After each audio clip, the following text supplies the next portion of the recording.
Protective colloid action. Friends, look, our hydrophobic colloids are thermodynamically unstable. Okay, why are they thermodynamically unstable?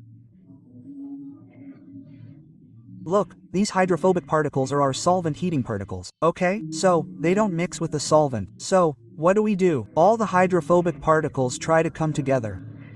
Okay, they try to agglutinate. Okay?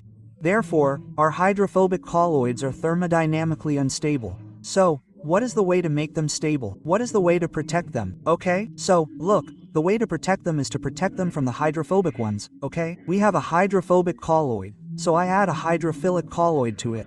Okay, I add a large amount of hydrophilic colloid to the hydrophobic one, okay, and one with an opposite charge, okay? Suppose the hydrophobic one has a positive charge, so the hydrophilic one should have an opposite charge, that is, a negative charge, okay? So what will happen now is that if I add a hydrophilic colloid around this solvent-loving particle, okay? So, look, the hydrophilic colloid particles are solvent-loving. What will they do? They will adsorb around the solvent-loving particle in this way. Okay? These are our solvent-loving particles.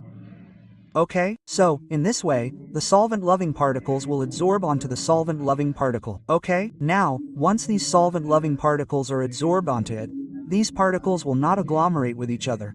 And what will happen if they do not agglomerate? Our colloid will become stable.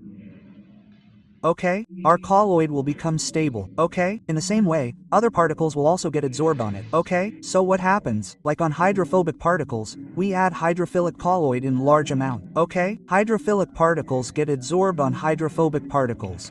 Okay, what will happen because of this? It will form a protective layer around it. Okay, a protective layer will form around it, and what will this protective layer do? It will prevent precipitating ions.